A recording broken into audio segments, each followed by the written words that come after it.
Astaghfirullah wa sahbihi wa mawalah wa la hawla wa la quwata illa billahi wa ba'd. Alhamdulillah, di malam ini kita bisa melaksanakan salat tarawih di Masjid Darul Ilmi. Dan malam ini kita akan membahas 10 penyebab tidak diterimanya puasa seorang muslim. Ma'asyiral muslimin yang dimuliakan Allah Subhanahu wa taala, ibadah puasa ini adalah ibadah yang cukup berat. Berbeda dengan solat atau ibadah-ibadah yang lainnya, karena rangkaian ibadahnya juga bukan hanya 1 hari 2 hari, tetapi sampai 1 bulan berturut-turut. Harus menahan lapar, menahan dahaga dan juga syahwat yang memiliki pasangan. Harus terhenti selama 1 bulan, dari terbit fajar sampai terbenam matahari. Sehingga kalau seandainya ibadah yang berat ini tidak sampai diterima oleh Allah Subhanahu wa taala, tentu sangat rugi sekali. Jangan sampai seperti yang disabdakan Nabi sallallahu alaihi wasallam, rubba shaimin laisa lahul jaza illal ju'i wal atash. Berapa banyak orang-orang yang berpuasa itu tidak diterima puasanya kecuali hanya menahan lapar dan dahaga saja. Maka kajian malam ini kita akan membahas 10 penyebab puasa seorang muslim itu tidak diterima Allah Subhanahu wa taala. Apa saja penyebabnya? Yang pertama, penyebab seorang muslim tidak diterima puasanya adalah ketika seseorang yang berpuasa itu melakukan kesyirikan. Karena Allah Subhanahu wa taala berfirman, la in asyrakta la yahbatanna 'amaluka wa la takunanna minal khasirin.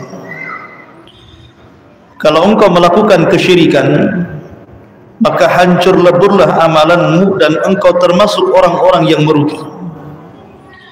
Maka orang-orang yang melakukan kesyirikan di bulan Ramadan, maka puasanya tidak akan diterima. Kemudian yang kedua, memiliki sifat nifaq, ada kemunafikan dalam hatinya. Allah Subhanahu wa taala berfirman di dalam Al-Qur'anul Karim mensifati orang-orang munafik.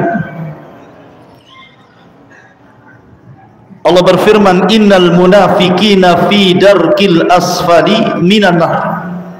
Sesungguhnya orang-orang munafik itu akan diletakkan di intip neraka yang paling dalam. Maka selama Ramadan hindari sifat-sifat munafik. Apa sifat-sifat munafik itu? Kata Nabi sallallahu alaihi wasallam, idza haddatsa kadzab. Kalau dia bicara dusta. Wa idza tumina khana, kalau diberikan amanah dia khianat. Wa idza khasama ghadara, dan kalau dia bersih dia ingin menang sendiri. Maka ini yang kedua. Yang ketiga, penyebab puasa tidak diterima adalah tarikus shalah, orang yang meninggalkan salat. Aneh, di bulan Ramadan ini banyak orang yang meninggalkan salat di luar Ramadan. Bahkan masuk Ramadan juga tidak melaksanakan sholat, tetapi dia puasa. Kan banyak tuh orang-orang yang tidak sholat tapi puasa. Alasannya, masa sudah tidak sholat tidak puasa lagi Ustaz, double lah dosa saya katanya. Dia tidak paham bahwa diterimanya sebuah amalan itu ditentukan dengan baik salatnya. Karena Nabi SAW yang mengatakan awal ma yuhasabu bihil abdu yaumal qiyamah salatuhu, sesungguhnya awal yang pertama dihisab pada hari kiamat di hadapan Allah adalah salatnya. Fa in saluhat salatuhu saluha sairu amalihi, kalau salatnya dianggap baik, dianggap semua amalnya. Wa in fasadat salatuhu fasada sairu amalihi, tapi kalau salatnya kemudian dianggap jelek, maka semua amal yang lainnya dianggap jelek. Maka orang yang meninggalkan salat kemudian puasa, tidak diterima puasanya. Kemudian yang keempat, orang yang kadang kadang salat, kadang tidak. Kalau yang tadi memang total tidak salat, ini kadang salat, kadang tidak. Tetapi kebanyakannya lebih meninggalkan salat dibandingkan melakukannya. Maka ijma' para ulama, berdasarkan perkataan para ulama, di antaranya pendapat Syekhul Islam Ibnu Taimiyah rahimahullahu taala, man taraka salata jumlatan faqad kafar. Barang siapa yang meninggalkan salat jauh lebih banyak dibandingkan melakukannya, maka dianggap kufur, dianggap kafir pelakunya. Dan amalan orang kafir itu tidak akan diterima. Ini yang keempat.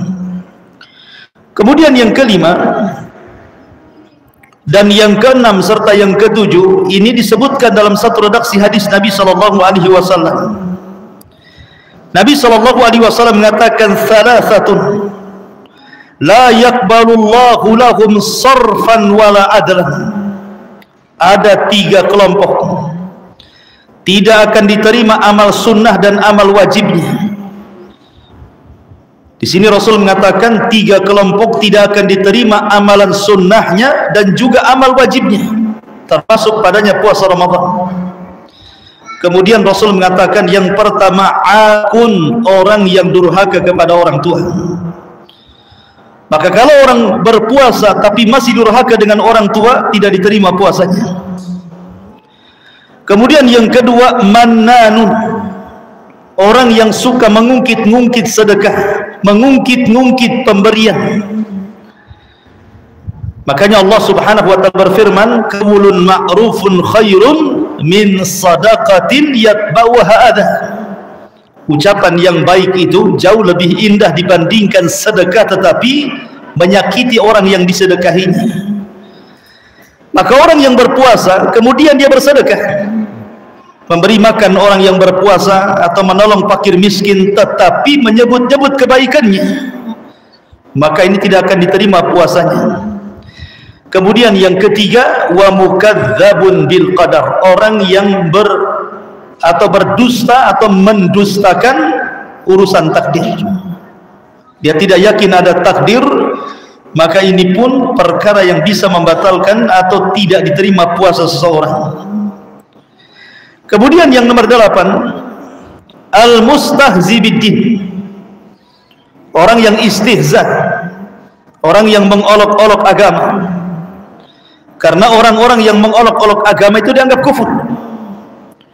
Allah Subhanahu wa taala berfirman, wala in sa'altahum la yaqulunna innama kunna nakhudhu wa nal'ab qul abillahi wa ayatihi wa rasulihi kuntum tastahzi'un la ta'tadiru qad kafartum ba'da imanikum. Apabila kau tanya kepada mereka, maksudnya orang-orang munafik di zaman Rasul yang mengolok-olok para penghafal Quran. Jadi orang-orang munafik ini sedang berkumpul memandang para sahabat, para qurra, penghafal Quran yang sedang bermajlis di hadapan Rasul. Tiba-tiba menyeletuk salah seorang di antara mereka dan mengatakan, kami tidak pernah melihat orang yang paling pengecut kecuali mereka. Kami tidak pernah melihat orang yang paling rakus terhadap dunia kecuali mereka. Kami tidak pernah melihat orang yang paling dusta ucapannya kecuali mereka. Tiba-tiba turun ayat ini. Wala in sa'altahum man khalaq, wala in sa'altahum, apabila kau tanya mereka dengan ucapan itu, la yaqulunna, mereka akan mengatakan innama kunna nakhudhu wa nal'ab, kami hanya main-main saja dengan ucapan itu wahai Rasul. Maka Allah Subhanahu wa taala tegaskan, katakan apakah dengan Allah, dengan ayat-ayatnya, dengan Rasulnya kalian bermain-main? Jangan cari-cari alasan kalian sudah kufur setelah keimanan kalian. Maka istihza, mengolok-olok agama, menjadikan puasa seorang tidak akan diterima. Kemudian yang nomor 9, orang yang mendatangkan nawaqidul Islam, orang yang mendatangkan pembatal-pembatal Islam. Pembatal-pembatal itu bukan hanya dah solat saja, bukan hanya di wudu saja kalau orang kentut batal wudunya, tapi Islam juga bisa batal dengan mendatangkan pembatal-pembatalnya. Dan sebagian para ulama sudah menulis kitab tentang pembatal-pembatal Islam, diantaranya 10 pembatal Islam, nawaqidul Islam. Maka siapa yang mendatangkan pembatal-pembatal Islam tidak akan diterima puasanya. Kemudian yang terakhir, manin tasaba ila firqatin dhalah, orang yang kemudian menasabkan dirinya kepada kelompok-kelompok sesat dalam Islam, seperti mengikuti ajaran Ahmadiyah, mengikuti ajaran Bahaiyah, mengikuti ajaran-ajaran yang telah disesatkan oleh para ulama sampai ke taraf kufur, maka puasanya tidak akan diterima. Inilah sebab atau penyebab 10 kenapa puasa seorang hamba tidak akan diterima oleh Allah Subhanahu wa taala. Kemudian pembahasan yang kedua, Ramadan ini adalah syahrul maghfir, bulan di mana kita mudah mendapatkan ampunan Allah Subhanahu wa taala. Tapi di sana ada 4 penyebab orang itu tidak akan mendapatkan ampunan walaupun dia puasa, walaupun dia tarawih selama Ramadan ini. Dan itu disebutkan dalam satu redaksi hadis Nabi sallallahu alaihi wasallam, di mana disebutkan dalam hadis qudsi, yaqulun, mereka mengatakan, ya Jibril, ma sana Allahu fi hawaijil mu'minin min ummati Muhammadin sallallahu alaihi wasallam. Apa yang Allah Subhanahu wa taala lakukan terhadap hajatnya kaum mukminin terhadap umat Muhammad sallallahu alaihi wasallam. Maka Jibril mengatakan, innallaha nadhara ilaihi, maka Allah akan memandang umat Muhammad ini, wa afa'anhum wa ghafara lahum. Setelah dipandangnya maka Allah akan ampuni dosa-dosa mereka, illa arba, kecuali 4 golongan tidak akan diampuni dosanya. Kemudian faqalu, mereka berkata, man haula'i arba, itu siapa yang 4 orang itu maksudnya? Kemudian disebutkan yang pertama, mudminul khamri, orang yang masih minum khamr. Di bulan Ramadan dia masih minum khamr walaupun tidak saat berpuasa. Pamannya dari pagi dia puasa sampai sore, ketika iftar pula bukan teobeng, minum khamr pula, dia tidak akan diterima puasanya.